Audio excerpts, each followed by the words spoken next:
Hello, excuse me. Have you got a moment to hear about our writing saviours? They failed, so we didn't have to. No, please come back. It's all here in the good book, look. Oh, well, it would be in the good book, but I haven't quite got round to finishing it. Sorry. Typical. Welcome to the Failing Writers Podcast. Hello. Hello there. I'm going to start the podcast today, Tom, with an expletive. Oh, Is that okay? Do you mind? yeah. It's one of those. It's to reinforce my point, though, so that they're all right. That's aren't acceptable. Yeah, it's in context, isn't they? it? Here I go. Golly gosh, golly flaming gosh, Tom. Didn't we get a lot of entry? What? You push it too far sometimes, mate. That's just Too much. offensive. Yeah, but we did get a lot of entries. We did get a lot of entries to our flash fiction competition. I was maybe thinking about using the word overwhelmed. Yeah. With entries. Yeah. In a literal sense of shit. I've got to read all these. It was the point, wasn't it? It was like 3 days before the deadline. Yeah. Got a bit scary. Yeah. Because they were literally just like bing, bing, bing. It's like, okay, if they're coming in that quick, how am I actually going to read them? Yeah. Yeah, but it was... So we didn't actually read any of them. We just completely judged them on the titles. That was the easy. We just deleted half of them. Looked at the title. If we didn't like the title, That's not true, listeners. No, that's not true. We did read all of them. And I tell you what, John, and this isn't one of those things that people, people always say this in competition. Well, the standard was very high. Everyone did great. Are you going to say they were shit? No, there was a lot of good stuff. It really was. Really, it was, I think, out of all the ones we've done, it was the hardest in terms of filtering out a shortlist. There were so many that were really, really good. I totally agree. And could have got on. Yeah. Whereas in previous years, there's kind of been some that have stood out head and shoulders, and there's been some other good ones, but there's been but there was a lot that were really bloody good, genuinely. Yeah. I had a folder. I was moving things across to a long list, and I was actually too embarrassed to show it to you, Tom. I think mine was very long as well. Literally like half the entries. Yeah. So, yeah. And then you start thinking, well, I'll have to get rid of some of these. And then you start looking through them and going, I can't get rid of that one. Oh, God, I can't get rid of that one. Oh, that one is good. So good. That's staying. From last year, I remember being a little bit brutal. Like if there's mistakes and things, it's almost like you get to the stage where they're all so good, you have to decide somehow. So you start chucking out the ones that have got on stupid little arbitrary things. Not like missing. I hate that font. Delete. That kind of thing. What? Yeah. Yeah, no, exactly. But you have to double spaced somehow. After a full stop. You're going in the bin, sunshine.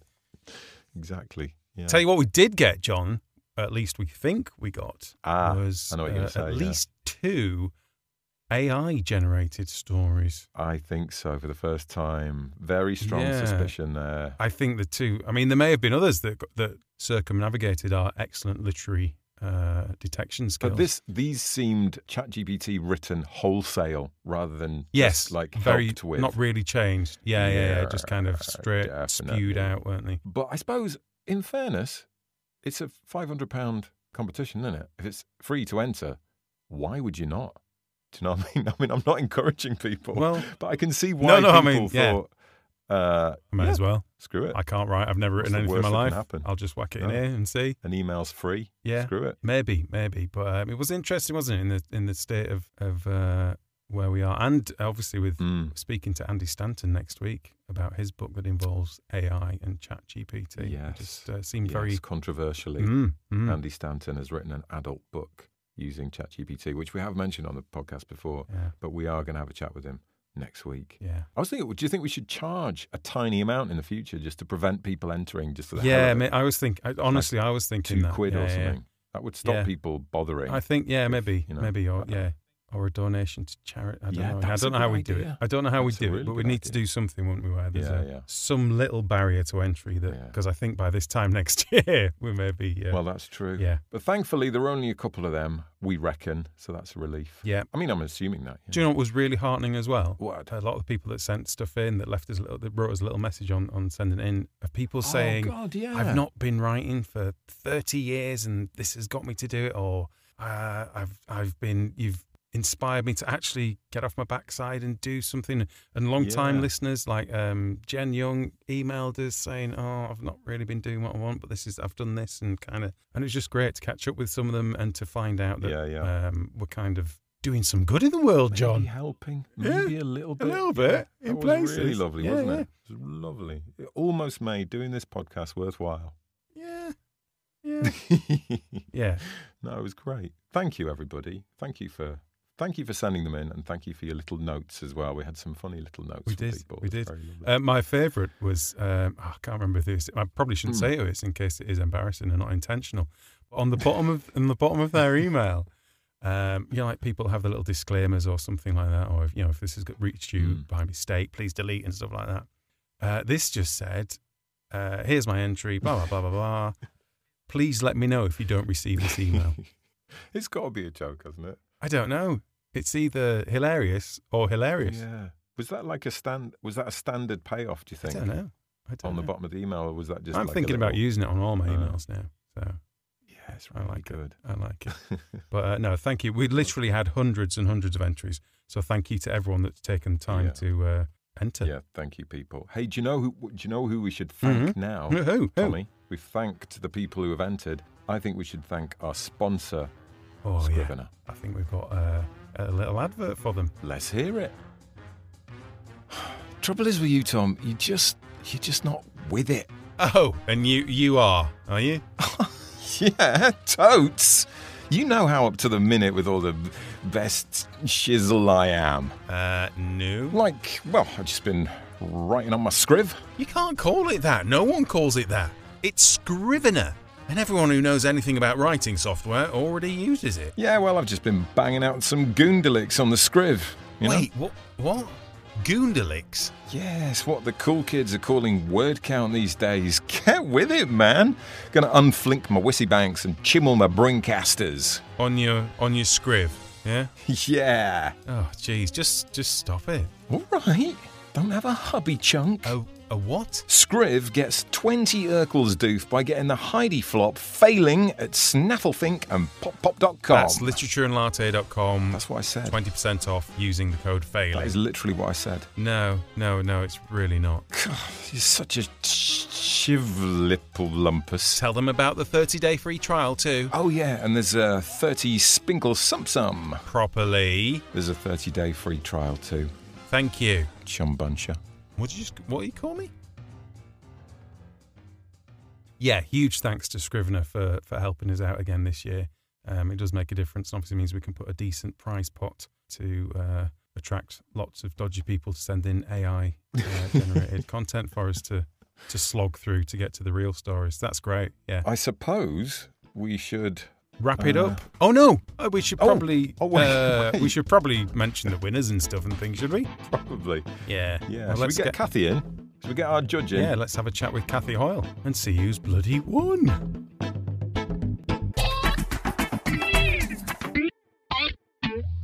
So, Kathy, hello. Hello, how are you? Yeah, we're very good, thanks. Much more low-key entrance today.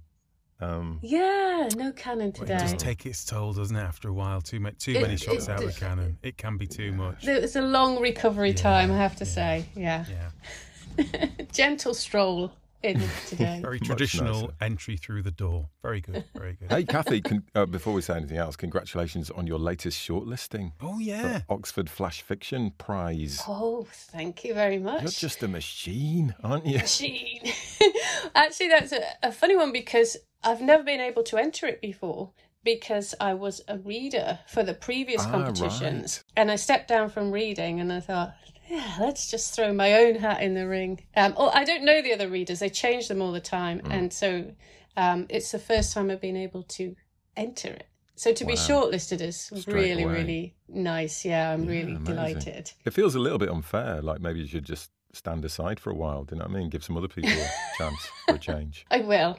So what was are you allowed to tell us what the story is? Or is it because it's ongoing, you've got to keep it all stumped? It's still being judged, so I'm not allowed to say anything at all. Well, as if people needed it, that's even more reassurance that the judge for this competition knows what she's on about. So if you do get through to the shortlist, or the finalist or even win, it will be very well deserved. Yes. We should probably find out who's on the shortlist, really, shouldn't we? Or, Kathy, do you have any overall thoughts on the standard of entries that we put your way? I think the standard was really high, actually. And I was delighted because I wasn't sure what to expect. I was expecting an eclectic mix because, this might be the first time people have written Flash. They've listened to the podcast and perhaps this would be their first time writing Flash. But I have to say the standard was really, really high. I was delighted with reading the work. So well done, everybody. They were actually genuinely really enjoyable to read as well. They were. It was like having a lovely, lovely anthology presented to you. Like you say, there was, because of the theme as well, it was a very wide. I mean, the only thing with the theme is we did get an awful lot of depressing stories. That is really true. It has to be said. Going through the hundreds of entries, it was a little bit like, oh my God, right? Oh, they're dead. Oh, that's a missing child. Was there a point, Tom? Was there a point where you slightly regretted the theme of this year's competition? Yeah, when we tossed the coin and it could have been birthday or it could have been failure. I think birthday might have brought out a few more fun ones. Well, let's pocket that for next year. Next year's might work. I feel like people really took the failing to heart, didn't they? Like they went big with the failing. Yeah. Big failing consequences. But, people embraced it. But that's not I don't know what that says about our listeners. I think that's Flash in general, though. People do tend to lean towards the heartbreak and the trauma and that kind of thing. Because they're very powerful emotions. So perhaps that's why. To be fair, we did say go for the truth, the hard to write. So there's something that's hard to write with the feelings. We probably egged that on a bit, didn't we? People took that on board. But what it has led to is some excellent, excellent stories. Exactly. And some of them, when they do just hit a nerve and hit a tone with you, they really do carry a lot of weight for 500 words, don't they? Yeah, totally. Yeah, that's the skill. I didn't think that my long list could get any longer than last year, but it was actually even longer. Yeah, we had to be quite brutal, didn't we? I mean, there's a lot of good ones that fell by the wayside that that on another day, just it could have quite easily found the way into the shortlist, I think it's fair to say. There were so many good ones on our long list. I thought we should incorporate some of them into a little ditty. Do you want to have a listen to the little ditty? Yes, I definitely do. Okay, here we go. So many entries made us happy, but we could only send a few to Kathy, so we just want you to know we're not amused. Did you have to make it so bloody hard to choose? There was Phil Oddie with his horribly bleak vision, Aaron caught with an aeroplane collision, Maggie Sinclair and her avian derision, and Steve Salisbury's time traveler's decision. We got Christoph Mike Liu's cautionary tale, Johnny Preston trying to close the sale. We got Ian Marshall trying not to fail, and Zach Sheridan's boy struggling to sail. Katie Holloway with how much fun being in Labour isn't. Manus and Thomas favours favouritism. Casper Io's unexpected mission. Who should Jen Young's best man not be kissing? Tales of the homeless left us shaken, from Alistair Baker and Richard Lakin and Christian Fieldhouse. I must say though, we love Chest from Akimojo Baseo. Also Diana's Peace and Just How Nice Is. Sarah Thompson's Poor Nursing Crisis. Aruj Sayer's an excellent horror writer. Felt bad for Becky Simmons' failing hiker. Lucy Bullivant's Flood of Loss. Craig Margolis's Inattentive Boss. Arlene Connor's Texter Just Don't Give a Toss. Chris Carter knows it ain't worth getting cross. Amanda Breslow and Andrew Miller's Grievers. And a Blummin' podcast from Mark Weaver. Jeff Harrison's computer's got a fever, but why did Steven Spielbeck's mother have to leave her? Oh my God, that's how you announce a long list. There you go. I think all Flash competitions should have that. Take note. Have their own little song. Do you know what the best thing about that song is, Kathy? The best thing about that song is It was my idea, but I didn't actually do anything with the idea. I just said, John, I've had a really good idea for a song that you can go and do. So John had to put in all the hard yards on it. And this is how collaboration works. And you're coming in at the end and taking the credit. Yeah, it's perfect. You're right, it's perfect. Hey, that reminds me of just a very quick aside. We will get on to the nominations and the winners, people, but very quick aside. Interestingly, I saw on Fiverr, you know, the platform where people will do things for a $5 and what have you. There was something on there. Sounds well done. It does. where someone was offering to come up with an idea for a novel for you. Oh. Wow.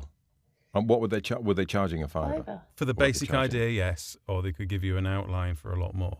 But it just struck me as a very weird thing. As a failing writer, that's the bit you come up with yourself. That's the only bit we're good at. That's literally the fun bit. That's the only bit you can do. Yeah, it's so true. Yeah. I mean, you can just do that time after time after time and not having to write it. Someone said, who are the people that are thinking, do you know what? I am just writing, but I have no ideas. Yeah. I'm putting the hours in, but I'm not writing about anything. I'm just writing words. I need an idea to hook this all around. That's the bit we struggle with. It's like a really weird reverse thing. Yeah, very strange. But there's no one on there offering to write the book you've had an idea for. I'm sure you could pass it down the line. Yeah, you could probably employ quite a few people and not touch it at all and end up with a brilliant end product. Very much like that, really.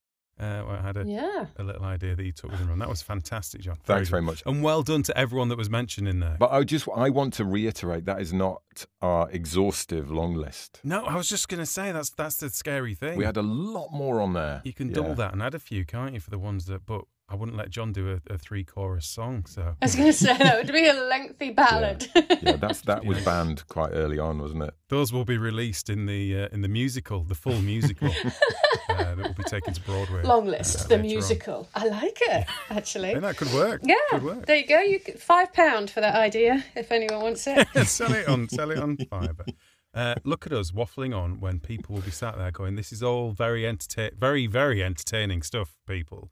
But I would like to know whether I've won. I mean, the probability is that you haven't won. Oh, don't say that to people, John. Everybody's Someone a winner. out there listening now has won. And they don't know yet. That's the thing. We haven't actually we haven't been in touch with anyone at all. So this is as it happens. It is. Wow. It's live, sort of. Ish. So how are we doing this? We're going to do it in reverse order. We're going to start with the second runner-up. Who wins? Oh, no. Wait, John. No, we're not. No. So let's start with, out of the final shortlist that we sent you, Kathy. Oh, yeah. There was some that deserved a special mention. They didn't quite make it into the prize categories, onto the podium, but definitely needed a special mention. Yes. Yeah, so I had 3 stories because, like you, I was struggling to narrow it down because they were all equally good, just very different. So the first special mention is Chest, a story called Chest, which I thought was a wonderful exploration of a complex mother and daughter relationship. It was unflinching, very, very real. We often get stories about cancer, people with cancer in competitions as a central theme, but what I liked about this story was it wasn't overly sentimental. It was very powerful and very visceral. I know that was one of your favourites, John, wasn't it? Yeah, I really liked that. That was by Akinmoju Basayo from Nigeria. Yeah, no, it was really good. Called really, Chest. really good. That Fabulous stuff. Very much enjoyed that. The next story I'd like to mention was called Only Crows Count. For several reasons, actually. We don't get a lot of myth and magic in Flash. We tend not to, which I think is a huge shame because outside of Flash, this is the stuff that I like to write. Right. So I loved it because it stood out just because of that. And also it was dialogue heavy, almost all dialogue, in fact. And to push a story forward, a very compressed story with only dialogue, I think is really clever, challenging for the writer, and this writer pulled it off beautifully. And that was Casper Lowe was the writer on that one. Or Casper So Io? well done. Oh, it could be. I mean, I think it's I. I think that's an I. Oh, you're right, yeah. I got confused by the capital there. And the third special mention, I could just go on, actually. We'd be here forever. They're all special and all fabulous. Just list them all, The Gathering Evening, which I thought was a really nice title. Again, another heartbreaker. And this story had a really powerful opening image. In the thick autumn light, falling leaves pooled slick and dark like blood in the lane. Now that's an opening sentence, you know. That is good. It was really good. It was beautifully told with a really nice sort of twist at the end, which didn't feel forced. No, I was going to say that about the twist in that one. It wasn't.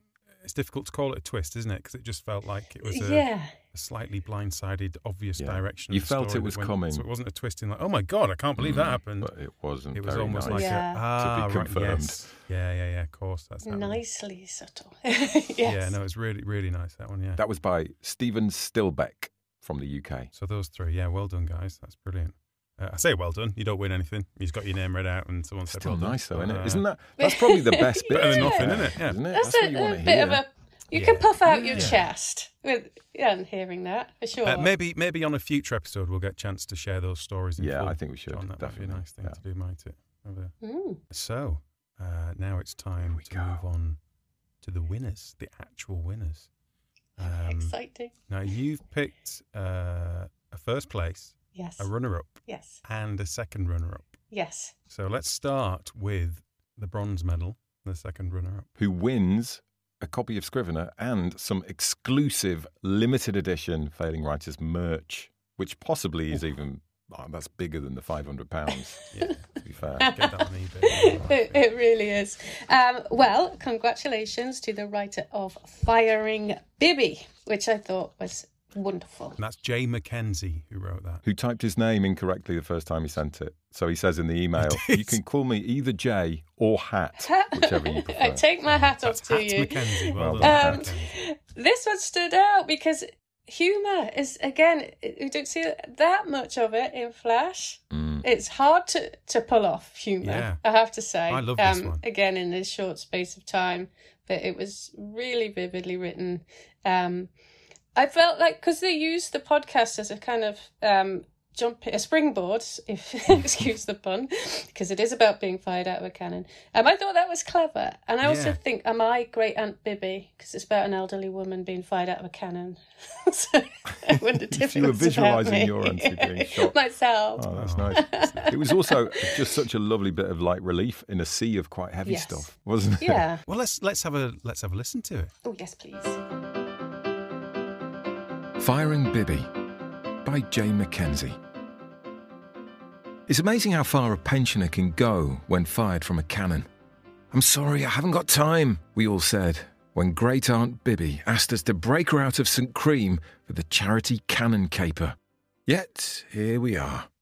We gather on the fringes of the carnival for what we are certain will be Great Aunt Bibby's final journey. No morals. Huff's Mum. Firing old ladies from cannons. They've dressed Great Aunt Bibby in a lycra jumpsuit, a flammable, sheeny blue. She's a tiny bird-boned thing. But even so, there's bits of an aunt on show that a nephew should never have to see. I gaze mournfully at the normal carnival guests, ambling between coconut shies and shuggy boats. They're sticky with candy floss and toffee apple, lightly crusted with powdered sugar from the hot donuts. I want to be walking amongst them, not waiting for a geriatric projectile. Here we go. Great Aunt Bibby is fizzing as they stuff her down the barrel of the cannon. Her eyes bulge behind goggles, mouth stretched into a wide grin. They've topped her off with a red helmet, like a matchstick. She yells, waggling her bony fingers from the rim. We wave back, rictus smiles on our lips. The rest of the family are gathered at the net, where, according to physics, she's going to land safely. Not a break nor bruise on her 84-year-old body. A5. Great Aunt Bibby hunkers down in the barrel. A4. I can't watch. A3. Film it, son. A2. The phone wobbles in my hand. A1. The paramedics step forward. Fire. There's a disappointing pop. A flash like a bonfire night sparkler. And then she's off. A bargain basement Superman arcing through the encroaching dusk. Looks like she'll hit the net, says an organiser, surprised. Mum's muttering something. A prayer, perhaps? Or maybe the lyrics to Danger Zone? Great Aunt Bibby seems to pause at the apex. Then, She's heading down, gathering speed, a bullet of windmilling arms and legs, and I exhale. She's gathered into the welcoming embrace of the net. Phew, says Dad. The organisers slap one another's backs. The paramedics stand down. Look, Great Aunt Bibby is on the move again. She wasn't caught. She is bounced. Oh, God! She soars, a rock catapulted by Dennis the Menace. Up, up, up. She crests with a roll, heading down again. We're running now, sky staring. She's going to hit the Helter Skelter. She hits the top of the slide, red helmet first. Whoosh! She slips, she slides with Alpine grace, round, round, round. We reach the bottom in a breathless heap, just as she does. For a moment, she's still. We hold a collective breath. Then she stands like an Olympic gymnast, arms raised to rapturous applause. Dad laughs. Unbelievable.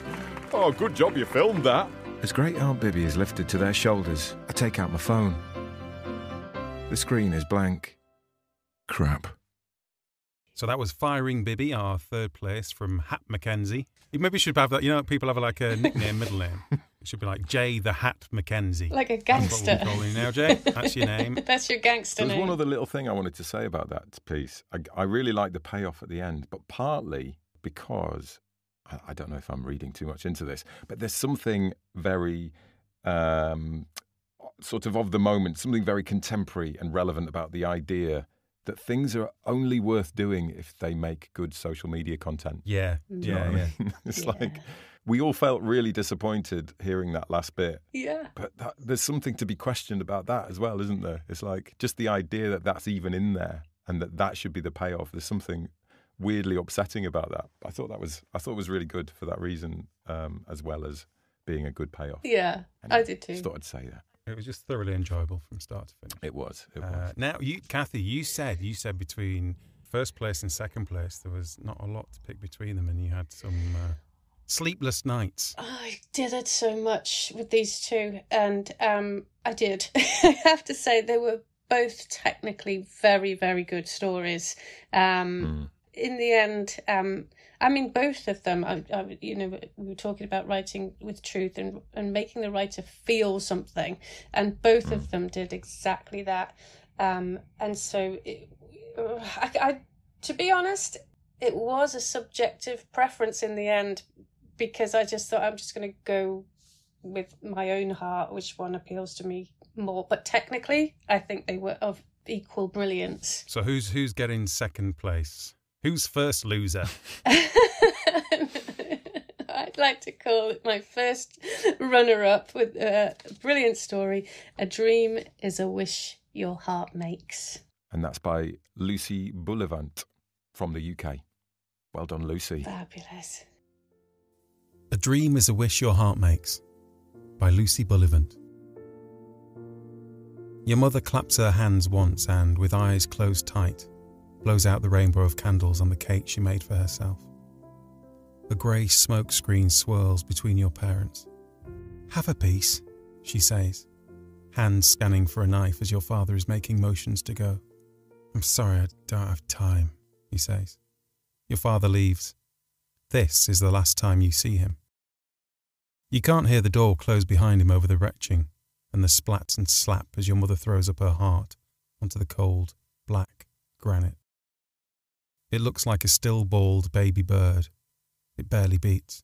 You run to rescue it, but she stops you with bile breath and a gentle hand. It's too late, she says. The next time you see her, she is in the basement, turning each jar on the shelves, frantic fingers searching through dust and memories. It's here somewhere, she says to nothing and anything. I've forgotten where I put it. She sees you and runs over. She presses her ear to your chest and holds you too tight. When she lets go, she smooths your jumper. Good, she says, kissing you. Good. Your mother is floating on her tears in the living room. You can see her through the lead bars on the bay window. She has made a raft from a family portrait and is still crying. The house moans, furniture drags painfully against the walls. The house weeps. Water pours through the cracks and you stand on the drowning grass outside. You know your feet will never be dry. The detritus of her life collects at the window shore. A photo of your parents is suffocating under her childhood teddy. You don't want to get closer. You have never seen her cry before. She's always been a dry thing, warm and safe. The salty smell of her tears disgusts you. Your mother holds a finger up for your attention and rummages in her pocket. She pulls out a notebook and writes, "I've nearly found it." Your mother loves exclamation points. She says they are friendly. You think they are aggressive. "Stop biting your nails," she adds. Your mother is cradling the music box that was made the day that she was. It is scratched and dented at the edges, but there is still some gloss clinging on. The house and her eyes are dry. All the furniture is gone. There is a sparkling blankness. "I was just about to eat," she says and opens the music box, to the plink and plonk of its princess chimes, the song she sang sweetly to you as a baby. She eats the full fat beating heart that she had lost and smiles at you with bloody teeth. When she is finished, she lets out a breath that betrays the oceans within. So, Kathy, what was it about this one that stood out to you? Okay, well, where do I start? So it was a second-person point of view, which is a nicely original structure, point of view. So that instantly made it interesting to me to read. I love the contrast because a dream is a wish your heart makes. I was expecting something kind of Disney-esque, from the title, and it was like, bam, no, that's not what you're getting at all. It was really visceral. There's some startling images in there. The stillborn baby bird heart beating, which the writer then brings around again at the end. The heart being eaten with bloody teeth. I was like, oh God, that's so gross, but so brilliant. And then the way the writer kind of leads us effortlessly from these grounding opening paragraphs into the surreal, that's really clever. And it's very difficult to pull off. But it's also my favourite kind of flash, anything that goes strange or surreal. It reads a bit like a dream, doesn't it? Like a sort of a nightmare or a really confusing kind of... Well, it's not confusing, but you know what I mean. Which can be a brave thing to write because it is easy to lose the reader at that point, isn't it? Where you suddenly go, well, actually, this isn't entirely real. It's not real. What's going on? Yeah. We have a saying at Writers HQ, it's, do you really need that dolphin? Which basically means when you kind of go off-piste into a story and you go strange and it's fabulous, but then you just go super strange and it's too much. Yeah. So by sort of harnessing the strangeness in this story, the writer did brilliantly. But then it's punctuated with these little moments of real kind of, well, they're just not surreal, they're completely real. Grounded, like the bit where the mum presses her ear to your chest and holds you tight.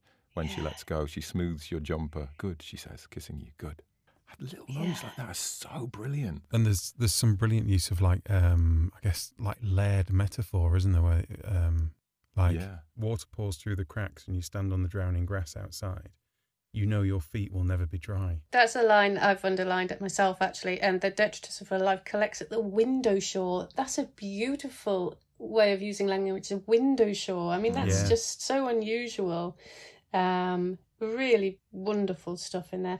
It is a story, what I call a gasp story, where you just go, at the end there, and it just, oh gosh, it's wonderful. Yeah, that end line is absolutely brilliant, I think. It feels like that idea of making a conscious decision to move on and to be happy, and return your heart to the place it used to reside. but it's just not, it doesn't work, deep down. No. You're not really ready to do that. But yeah, very, very good. So talking about burying our feelings deep and trying to lie to ourselves and trying to push through, I would say that would lead on to your winning story, Kathy. Yes. This one was just, again, a fantastic piece. I was bowled over by this story. I just thought it was wonderful. And it is Melanie's a Bad Person. And that's by Manu St. Thomas from Romania, living in Germany, apparently. Fabulous. Well done, Manuela. Absolutely. Excellent.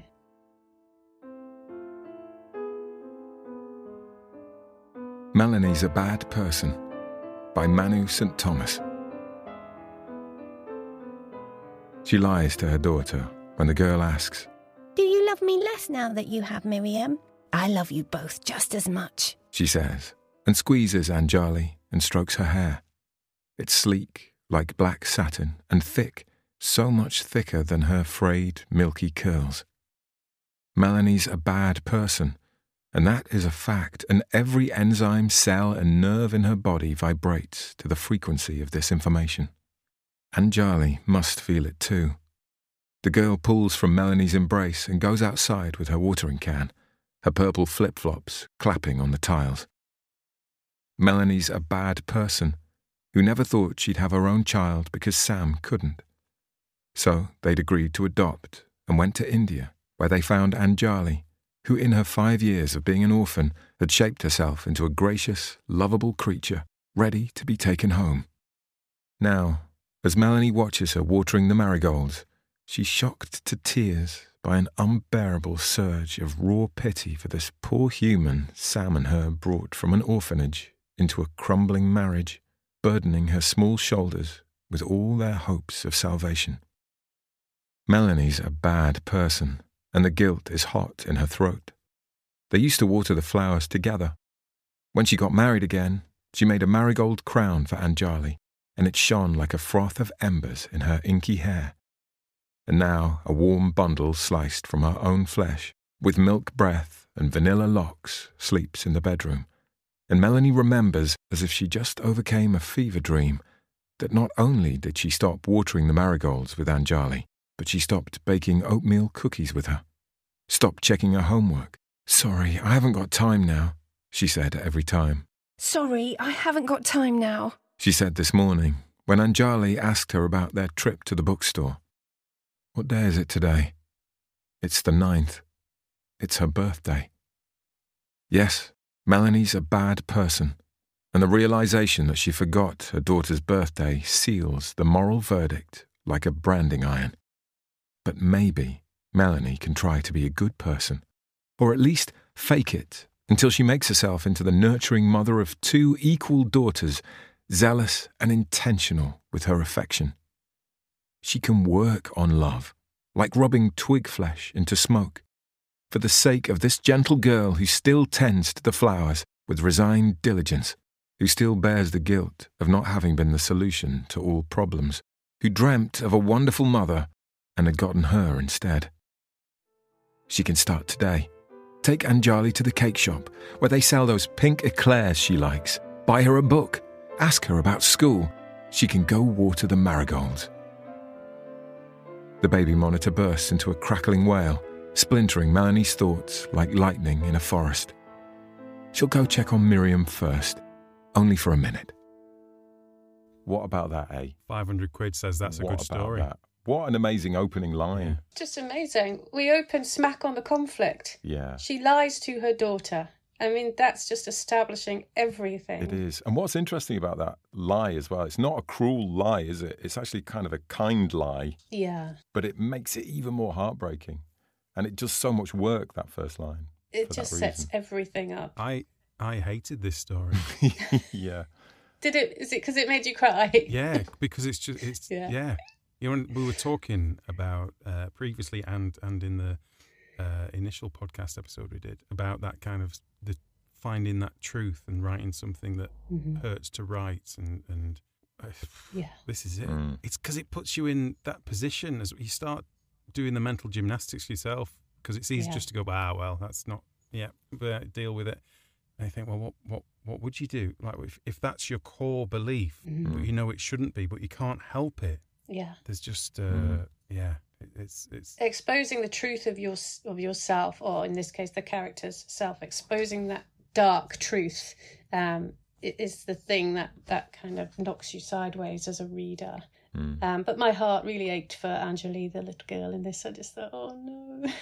It's sort of snatched away right at the end as well. We think, oh, there may be a moment of hope. I was just going to say the end bit as well, where you think it's nearly tied up, and you think, oh, okay, we can. There's hope. We can keep the lie up. It's fine. We can work. Oh no, she's just run off because the favourite one's made a noise. Right. The way she sketches the little girl as well makes it even more heartbreaking, doesn't it?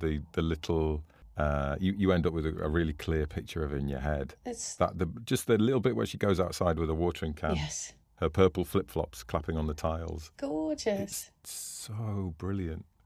Yeah, and that repetition of Melanie's a bad person. Yes, is brilliant. just building it's like a chant in her head, isn't it? The tension is built up throughout. That's the thing, because she knows, and she can't do anything about it. She wants to, but she can't. Yeah.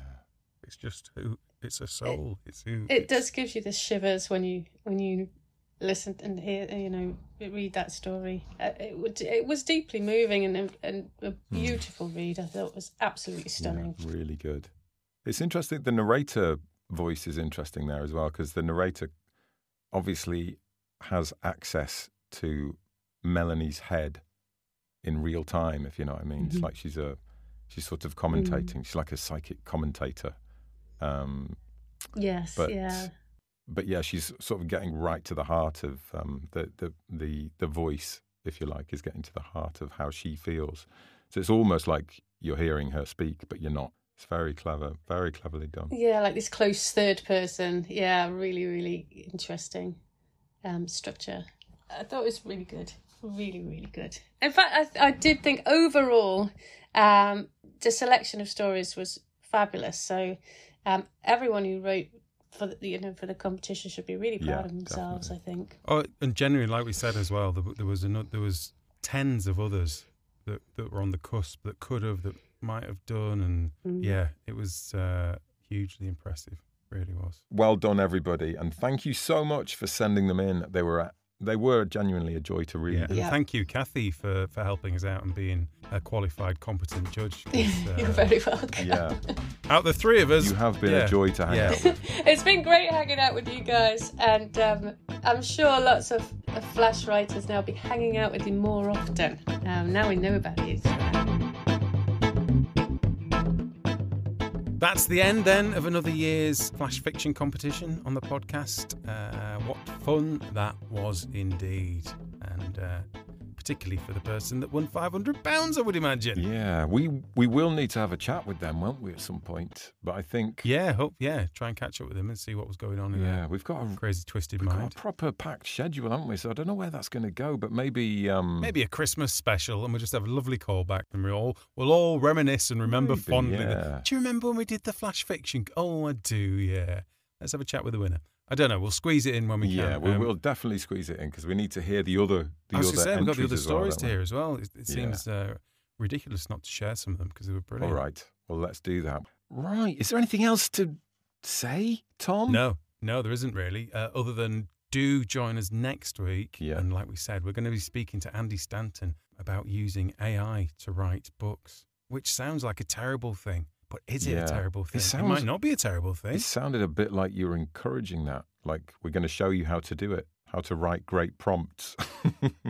But we're not going to do that. That's not really the point. That's kind of what Andy's book's about, though, in a way, but it's not. Well, it sort of is. But it isn't, but though. It's also not. Yeah. Yeah. Anyway, next week, tune into that and have a listen. We will explain all. Get into the genius mind of Andy Stanton and the eternal mind of ChatGPT. But until then... Thanks for listening. Yeah. And take care. See you next time.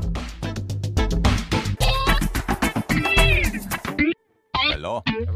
Where's everybody gone?